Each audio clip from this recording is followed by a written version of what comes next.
Everyone, welcome back to my channel. आज आपण प्रोग्रॅमिंगमधील एक इम्पॉर्टंट कन्सेप्ट समजून घेणार आहोत, डायनॅमिक मेमरी मॅनेजमेंट आणि garbage collection. Many student get confuse when they hear this words. एक memory allocation, deallocation, heap memory, garbage collector and many things. तर आज आपण या व्हिडिओमध्ये सगळं समजून घेणार आहोत की ह्या सगळ्या कन्सेप्ट काय आहेत. आणि टेन्शन घेऊ नका, because we are not going to learn like a theory. आपण असं शिकणार आहोत जसं रिअल टाईम एक्झाम्पल देऊन शिकणार आहोत.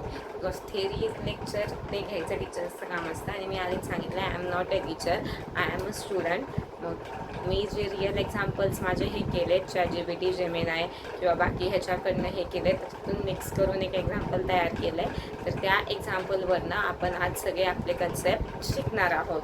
तर चला सुरू करू. Let's start the video. Garbage collection समजून घेण्याआधी समजून घेऊ व्हॉट इज मेमरी. आता समजा तुमची जी रॅम असते लॅपटॉपची, ती असं समजा की एक हॉटेल आहे, तुमच्याकडे एक खूप मोठं हॉटेल आहे. तर प्रत्येक जेव्हा गेस्ट येतात आणि त्या हॉटेल्समध्ये खूप सारे रूम्स आहेत, तर प्रत्येक जेव्हा गेस्ट येतात तेव्हा तुम्ही काय करता, हॉटेलला प्रत्येक गेस्टला वेगळ्या वेगळ्या रूम देतात. तसंच आहे, जेव्हा प्रत्येक एखादा प्रोग्राम क्रिएट होतो किंवा कोणतं हे क्रिएट होतं तर त्याला जागा देतं रॅम, त्याला म्हणतात memory. Similarly whenever a programs create an object, a memory is allocated to it. त्याला म्हणतात मेमरी. एक्झाम्पल देऊन पण आणि डेफिनेशन लँग्वेजमध्ये कोणी विचारलं मेमरी काय आहे, तर मी आत्ता जी डेफिनेशन सांगितली ती डेफिनेशन तोच हे आहे. जेव्हा ही लाईन एक्झिक्यूट होती तर जावा काय करतं, हे स्टुडंट्सला एक ऑब्जेक्ट म्हणून हे करतं आणि त्याच्यानंतर त्याच्यासाठी एक मेमरी ॲलोकेट करतं. आता समजा तुमच्या हॉटेलमध्ये जर काही रूम्स असतील तर त्या रिझर्वड असतील, तर मग तुम्ही काय करता, ते गेस्ट आल्यावर त्यांना त्यांच्या रूमची की देता आणि पाठवता. सेम तसंच असतं रॅमची सिस्टीम पण रॅमची सिस्टीममध्ये असं असतं जसं तुमच्या हॉटेलमध्ये की स्पेसिफिकच रूम्स आहेत, एवढ्याच रूम्स आहेत. सो रॅमच्या ह्याच्यात पण अनलिमिटेड स्टोरेज नसतं, जेवढी रॅमची कॅपॅसिटी असती आपल्याला तेवढंच वापरावं लागतं.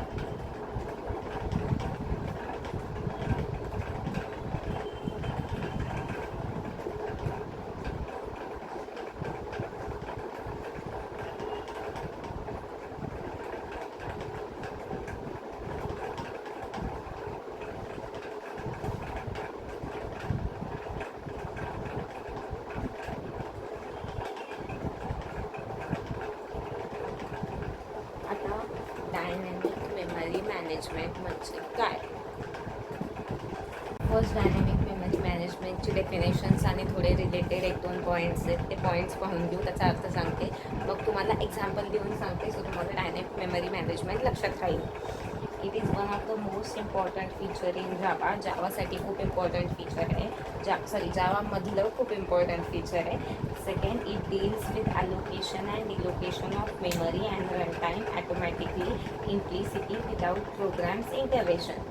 This process is handled by JVM, in which it is used a mechanism known as garbage collection.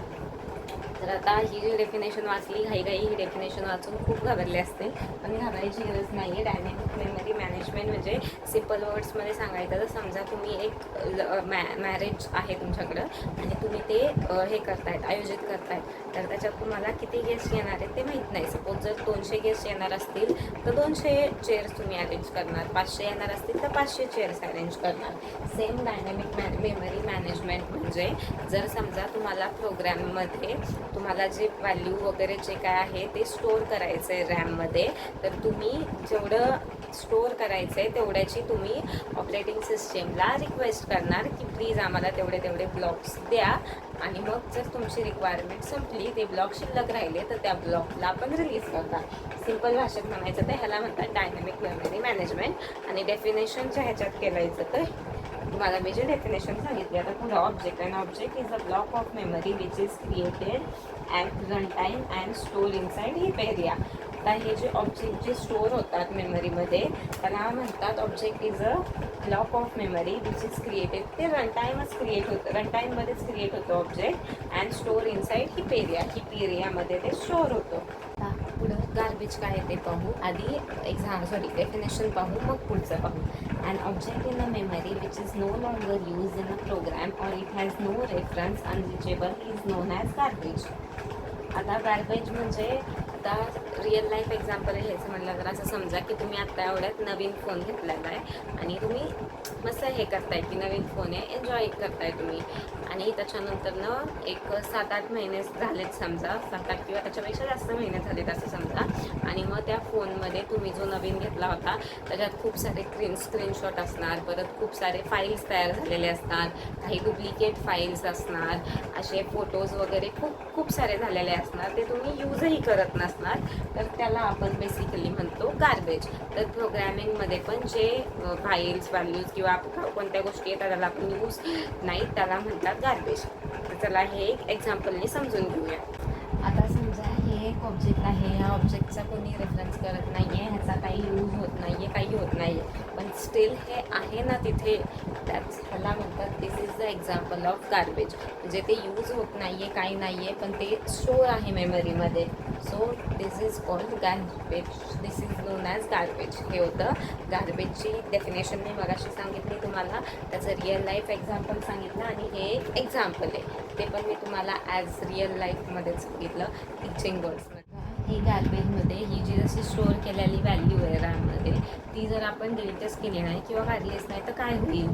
त्याचं रिअल लाईफ एक्झाम्पल बघू. समजा आपण एका रूममध्ये आहोत आणि त्या रूममध्ये खूप सारे ओल्ड चार्ट्स बुक्स वगैरे खूप काही सामान असं आहे आणि आपण ते सामान तसंच ठेवलं आहे त्या सामानाला अजिबात हात नाही लावला आहे काहीच नाही केलं आहे. काही महिन्यानंतर काय होईल ते रूम मेसी होईल जायला जागा वगैरे नाही राहणार. सेम तसंच आहे जेव्हा आपण असे खूप सारे प्रोग्राम्स किंवा हे रॅममध्ये स्टोअर करून ठेवतो तेव्हा ते स्पेस तर ऑक्युपाय करतातच ना. बिकॉज रूममधले जर आपण चार्ट्स बुक्स किंवा जे सामान आपल्याला लागत नाही आहे ते जर आपण फेकून दिलं नाही तर रूममध्ये पण जागा कमी होत जाणार आणि मग तसंच असतं तसंच आहे रॅममध्ये. मग त्याचा इफेक्ट काय होतो पी सी स्लो होतो कोड पटपट चालत नाहीत असे खूप काही वेगळे असे म्हणजे प्रॉब्लेम्स येतात. आता आपल्याला तर नॉर्मली माहिती आहे समजा जर फोनची मेमरी 128 GB असली आणि ती जर 100 GB किंवा 110 GB भरली तर आपला फोन कसा सगळं स्लो जातात. व्हॉट्सॲपचे मेसेजेस व्हिडिओज परत कोणते ॲप्स खोलायचे असतील तर ते स्लो होतात. परत कधी तर असे प्रॉब्लेम्स येतात की समोरच्यांचा फोन येतोय पण तो दिसतच नाही कोणाचा फोन येतोय स्टार्टिंगला बिकॉज आपण म्हणतो फोन हँग पडतोय किंवा लॅपटॉप हँग पडतोय लॅपटॉप कामच करत नाही आहे. लॅपटॉपमध्ये आपलं इंटरनेटचं स्पीड वगैरे सगळं बरोबर असतं पण तरी लॅपटॉप काम करत नाही because this is the reason. ह्या ज्या अनवॉन्टेड फाईल्स रॅममध्ये ज्या स्टोअर केलेल्या जातात ज्या गार्बेज आहेत त्या आपण डिलीटच करत नाहीत. मोबाईलमध्ये पण ज्या डुप्लिकेट किंवा ज्या बिनकामाच्या फाईल्स असतात त्या आपण डिलीटच करत नाही त्याच्यामुळे मग फोन हँग पडतो लॅपटॉप नीट चालत नाही ते जे सॉफ्टवेअर आपण यूज करतो आहे ते नीट चालत नाही कोड पटापटा रन होत नाही. हा प्रॉब्लेम होतो जर तुम्ही ते टाईमच्या टाईमला ते गार्बेज क्लीन नाही केलं तर. आता गार्बेज कलेक्शन काय असतं ते पाहू. पहिली definition It is a process of automatically removing unused object from the heap memory to free space. In Java, garbage collection is handled by JVM, not by programmer. आता गार्बेज कलेक्शन आपण का गरजेचं आहे. आता समजा आपण एका सिटीत राहतो तिथं खूप सारे लोक राहतात आणि तिथं प्रत्येक फॅमिलीतून प्रत्येक जेवढे पण घर आहेत प्रत्येकातून कचरा येतच जातो आणि समजा जर तो कचरा कोणी साफच केलेला नाही आहे तर ती सिटी टी सिटी होईल. त्या सिटीत कोणी असं म्हणजे जास्त येणार जाणार नाही. तर सेम गार्बेज कलेक्शनमध्ये पण होतं. जर आता गार्बेज कलेक्शन कसं वर्क करतं ते आपण समजून घेऊ. समजा इथं 2 मुलं आहेत ह्याला रेफरन्स आहे ह्याला रेफरन्स नाही आहे तर गार्बेज कलेक्शन काय क्वेश्चन विचारतो की ह्याला रेफरन्स आहे मग ह्याला तो पुढे पाठवतो आणि ह्याला जर रेफरन्स नाही आहे तर ह्याला कोणी रेफर करणार आहे का किंवा काय होणार आहे हे गार्बेज कलेक्शन क्वेश्चन विचारतो. जर कोणाचं आन्सर येस असेल तर तो ठेवतो आणि जर आन्सर नो असेल तर मग त्याला डिलीट करून टाकतो किंवा स्पेस म्हणजे त्याला डिलीट केल्यावर ही जी स्पेस आहे ती रिकामी होती ना मग त्याच्यानंतर दुसरं कोणी येत असेल त्याला जर रेफरन्स असेल तर त्याच्यासाठी ती स्पेस रिकामी होती ना. This is the work of garbage collector. असा काम करतो गार्बेज कलेक्टर. आता गार्बेज कलेक्टर कसं काम करतं हे रिअल लाईफ एक्झाम्पलमध्ये समजून घेऊ. समजा तुमच्याकडे एक फोन आहे, त्याच्यात तुम्ही 500 फोटोज क्लिक केलेले आहेत. तर त्याच्यात तुम्ही जे आता क्लिक केलेले ते आहेत, जे स्क्रीनशॉट आहेत ते आहेत, जे डुप्लिकेट फाईल्स वगैरे म्हणजे फोटोज आहेत ते आहेत, हे सगळे आहेत. जर समजा तुम्ही त्या फोनला क्लीनच नाही केलं तर त्याची मेमरी स्टोरेज वाढत जाणार आणि मग लास्टला ते दाखवणार युअर स्टोरेज इज फुल. जर समजा तुम्ही ते क्लीन करत गेले तर मग ती गॅलरी पण क्लीन राहणार आणि एक फोटो डिलीट केल्यावर दुसरा फोटो ठेवायला ती जागा राहणार. सेम गार्बेज कलेक्टर असंच वर्क करतं. हे होतं रिअल लाईफ एक्झाम्पल. आता अशा कोणत्या कोणत्या लँग्वेज आहेत ज्या गार्बेज कलेक्शन यूज करतात? सगळ्यात पहिली जावा, पायथॉन, सी प्लस. आणि हे सी प्लस जे आहेत ते गार्बेज कलेक्शनवर खूप डिपेंड आहेत. आता जास्त डीपली मी स्टडी केलेला नाही आहे, सो मला माहीत नाही, पण एवढं मला माहिती आहे सी आणि सी प्लस या गार्बेज कलेक्शनवर खूप डीप आहेत. हे काय ते मी पुढं एक सेपरेट व्हिडिओ बनवेल त्याचा, बिकॉज तो पण आहे एक टॉपिक. सध्या आपण जावामध्ये आहोत तर आपण जावाचं शिकून घेऊ. जावा गार्बेज कलेक्शन यूज करतं, पायथॉन यूज करतं, सी पण यूज करतं.